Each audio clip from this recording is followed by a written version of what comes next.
आज का हमारा टॉपिक है getting to know plants. Class 6 का ये टॉपिक है जिसमें हम डिस्कस करेंगे कि लेसन प्लान कैसे बनाएंगे, मटेरियल क्या क्या चाहिए हैं और इंट्रोडक्टरी क्वेश्चंस कैसे बनाए जाते हैं। तो चलिए स्टार्ट करते हैं। मैं हूँ रीवा गुप्ता और आज हम डिस्कस करेंगे lesson plan getting to know plants. तो जब भी आप लेसन प्लान बनाते हैं, सबसे पहले आपको जिस भी दिन आप लेसन प्लान को बच्चों को पढ़ाने वाले हैं उस दिन की आपको date, class, subject, topic, duration और पीरियड लिखना होता है। उसके बाद देखिए आपको लिखने होते हैं जनरल नेम्स। अब जनरल नेम्स का मतलब है कि आप जो लेसन प्लान बना रहे हैं उसका एम क्या है। तो first one is to develop interest in people for biology subject, to make people aware of scientific fact for use in daily life, to develop scientific attitude in people, to develop logical and analytical thinking in students, to develop problem solving ability in people. तो ये है हमारे general AIIMS. उसके बाद हमें बनानी होती है स्पेसिफिक ऑब्जेक्टिव्स। उसके लिए हमें एक टेबल बनानी पड़ेगी जिसमें हमें serial number, levels and objectives लिखना है। अब देखिए आपने इसमें लेवल्स में आप देख रहे हैं एक टेबल बनी हुई है। अब लेवल्स के नीचे हमने उसके जो है सब टॉपिक्स लिखे हुए हैं और ऑब्जेक्टिव्स हर एक लेवल के लिए हमने दो दो ऑब्जेक्टिव्स लिखे हैं। पहला है हमारा नॉलेज लेवल, तो हमने नॉलेज लेवल के दो ऑब्जेक्टिव्स लिखे हैं। उसके बाद understanding level, then application level. उसके बाद आता है हमारा analysis level, synthesis level and the last one is evaluation level. तो यहीं पे हमारी स्पेसिफिक ऑब्जेक्टिव्स की टेबल कंप्लीट हो जाएगी। उसके बाद आपको लिखना होगा मटेरियल एड। अब जब भी आप लेसन प्लान बना रहे हैं, आपको किन किन चीज़ों की ज़रूरत है, कैसे आप बनाएंगे, पढ़ाएंगे, ये सब आपको इसमें मेंशन करना है। Roller board, pointer, chalk, duster etcetera. Previous knowledge, जब भी आप लेसन प्लान कोई भी टॉपिक का पढ़ाने जाते हैं तो आपको ये पता होना चाहिए कि बच्चों को उसके बारे में प्रीवियस नॉलेज है कि नहीं। तो ये आपको यहाँ मेंशन करना है, students have previous knowledge about getting to know plants. अब देखिए हमारी मेन हेडिंग आ जाती है इंट्रोडक्टरी क्वेश्चंस की। अब जैसे कि आपने टॉपिक लिया है गेटिंग टू नो प्लांट्स, तो उसके लिए आपको यहाँ पे क्वेश्चंस बनाने हैं। देखिए यहाँ पे हमने 5 क्वेश्चंस बनाए हुए हैं। सबसे पहले आपको एक टेबल बना लेनी है जिसमें आपको people, teacher, activity and student response लिखना है। अब पीपल, टीचर, एक्टिविटी मतलब आप जो एज अ टीचर क्वेश्चंस पूछते हैं वो आपको यहाँ लिखना है, और स्टूडेंट रिस्पॉन्स में जो आपके बच्चे रिस्पॉन्स करेंगे। अब देखिए पहला क्वेश्चन है, students have you ever go to the park. तो बच्चों ने रिस्पॉन्स किया, yes we have been to the park. Next question क्या है, what do you see in the park. तो रिस्पॉन्स है, we see flowers, trees and birds etcetera in the park. Are the height or size of all trees and plants equal? No, every tree has different shape and size. Do every tree bear fruits? Yes, every tree bear fruits. Do you know get about the parts of plant and it works? Problematic question आ गया। उसके बाद आपने introduce कर दिया that student today we will discuss about the topic getting to know plants। अब उसके बाद देखिए आपको प्रेजेंटेशन टेबल बनानी पड़ती है जिसमें कि आपको देखिए अब टीचिंग पॉइंट का मतलब क्या है, जो आप टॉपिक्स पढ़ाते हैं वो आपको टीचिंग पॉइंट के अंदर लिखने हैं। अब people, teacher, activity, as a teacher आप क्या जो एक्टिविटीज़ हैं वो आपको यहाँ मेंशन करनी है। जैसे कि आप डेवलपमेंट्री क्वेश्चन पूछते हैं वो आपको यहाँ लिखने हैं, 2 डेवलपमेंट्री क्वेश्चन।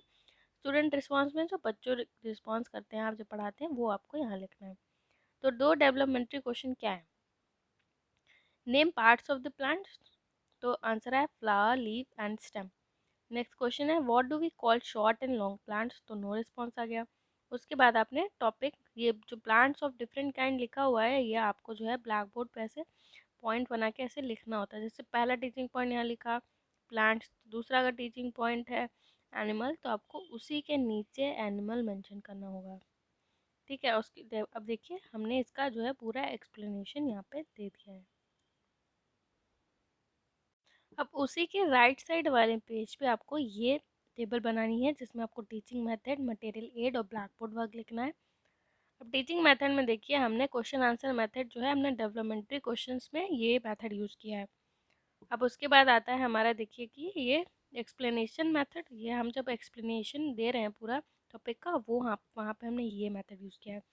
ये आपका मटेरियल एड है जिससे आप विजुअली कैसे समझाते हैं वो आपको यहाँ बनाना है। और this one is the black board work, जो आप ब्लैक बोर्ड पे लिखेंगे, ये यहाँ पे आपको मेंशन करना है। उसी तरीके से हमारा दूसरा टीचिंग पॉइंट आ जाता है श्रब्स। अब श्रब्स में देखिए आपने 2 डेवलपमेंट्री क्वेश्चन लिखे हैं। Tomato plant stem is soft और hard. It is a soft stem. Water shrubs, no response है। तो उसके बाद हमने पूरा ये देखिए एक्सप्लेनेशन आपको दे देना है टॉपिक का।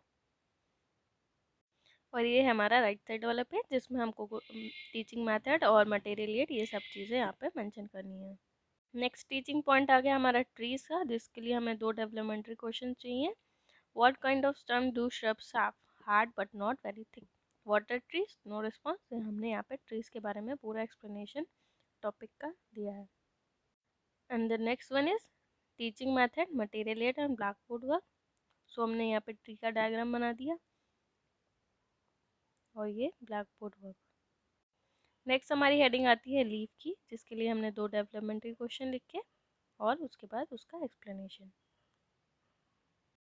देखिए फॉर्मेट पूरा सेम है, बस आपको एक मतलब फॉर्मेट एक बार पता हो जाएगा तो आप खुद से भी बना सकते हैं। ये हमारा जो है उसका मटेरियल एड है। नेक्स्ट हेडिंग आ गई हमारी कॉम्प्रिहेंसिव क्वेश्चन। अब कॉम्प्रिहेंसिव क्वेश्चंस में आपको क्या लिखना है, जो भी आपने टीचिंग पॉइंट पढ़ाए हैं उन्हीं क्वेश्चंस को हम रिकॉल करने के लिए, ये जानने के लिए कि बच्चों को कितना समझ आया है कि नहीं की, उसके लिए हम कॉम्प्रिहेंसिव क्वेश्चंस बनाते हैं। तो देखिए 5 क्वेश्चंस हमने यहाँ पे लिखे हैं। क्या क्या है? Name all the different parts of the plants. What do we call all short and long plants? Plant of tomato stem is soft और hard. What are shrubs? What kind of stem do shrubs have? उसके बाद यही जो questions हैं comprehensive, उनको हमने यहाँ black board summary में ये ब्लैक चार्ट पेपर पे यहाँ पे लिख रखा है। देखिए अब देखिए यहाँ पे ब्लैक चार्ट पेपर हमने इसलिए यूज़ किया है क्योंकि देखिए अब ब्लैक बोर्ड पे इसको लिखेंगे ना आंसर्स, तो पूरा सेम फॉर्मेट आपको डेट, क्लास और सब्जेक्ट, टॉपिक सब कुछ यहाँ मेंशन करना है और ये आंसर्स यहाँ पे इसको लिख देना है। नेक्स्ट सेटिंग आ गई हमारी रिकैप्चुलेटरी क्वेश्चंस की, जिसमें हमने true false fill in the blanks यहाँ पे लिखा है। अब देखिए ये क्वेश्चंस के आंसर आपको बच्चों से खुद लिखवाने हैं, ये आंसर्स आपको नहीं लिखने हैं, खुद उनको बुला के ब्लैक बोर्ड पे इनके आंसर्स आपको लिखवाने होंगे। ये हमारे इसके 5 क्वेश्चंस लिखे हैं। सेटिंग आती है हमारी होमवर्क की, जिसमें हम जो मतलब टॉपिक पढ़ा दिया है उसी से रिलेटेड कुछ भी होमवर्क दे सकते हैं। देखिए हमने 2 क्वेश्चंस का होमवर्क दिया हुआ है इसमें। Differentiate between herbs and shrubs, right all examples of herbs and shrubs with their uses. ठीक, अब यहीं पे हमारा जो है लेसन प्लान, जो हमने 45 मिनट्स का लेसन प्लान बनाया था, वो यहाँ पे कंप्लीट हो जाता है। तो आई होप आपको टॉपिक समझ में आ गया होगा कि कैसे लेसन प्लान को बनाना है। Thank you for watching. If you have any problem in making the lesson plan, please comment me in the comment section. Thank you.